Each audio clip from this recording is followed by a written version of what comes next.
We're shaking it up today. Right over here is one of the most beautiful colors that we have at DipYourCar, burnt copper alloy. You've seen this color on many cars before, but you've never seen it as a base for a HyperShift. And that's what we're doing today. And you're gonna ask, well, what HyperShift are you gonna spray over burnt copper alloy? The answer is, I don't know. Because Gabe stuck his head in my office about an hour ago, and he said, what pearl are we spraying over burnt copper? And I said, grab one and surprise me. 100% swear to God this is true. The pearl, sir. Gabe has selected ZGF HyperShift. What the heck is ZGF HyperShift? It's got reds, greens, golds. Interference style pearl, reds, greens, gold. Let me show you a little bit of powder. It doesn't really translate everything, but you get a small idea. So, pigment load. Did you have thoughts on that? Because this is really your project, if you think about it. I grabbed one bag, so that's going to give us 25 grams, or I'm sorry, 12.5 grams a gallon. That's kind of a high load for interference HyperShift, no? 2 to 3 coats, we should be good. So we're going aggressive. I want to see a shift. See, he's changed, right? Maybe for the better. He's not as reserved as he used to be. ZGF HyperShift. Let's see what this looks like. Okay, Gabe said greens, golds, reds, right?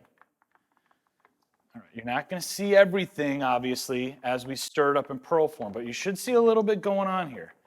Let me show you a little stick of truth so you can see what we're working with. We've never sprayed a pearl, let alone a color shift, let alone a HyperShift over burnt copper alloy. So I have no idea how much of this color is going to play a role in the end result. But I am excited to see.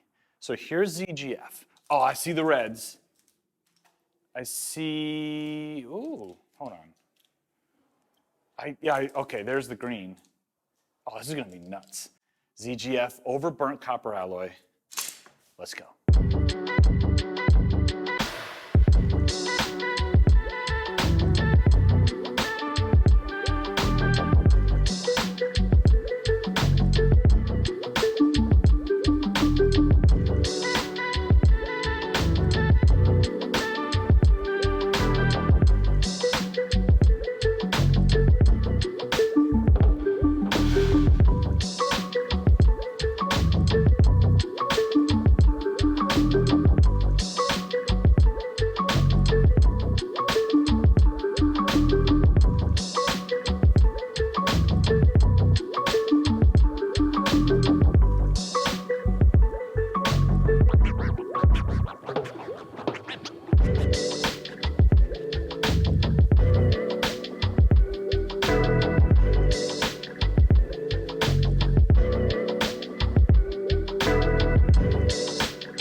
All right, guys, we're all done with the project, and I'm gonna tell you right now, we are definitely gonna start using a whole bunch of different crazy bases for these interference HyperShifts, because this effect is awesome. I can't wait to show it to you guys. We're gonna bring the car outside right now, and you know what to do. Leave a comment below and rate this outcome for me 1 through 5. Let me know if you love it or if you hate it. And if you wanna dip your own wheels, your own emblems, your own vehicle, click right up here. All of our DIY friendly kits are in one place. We had a blast on this video. I hope you enjoyed watching it. We'll see you on the next one.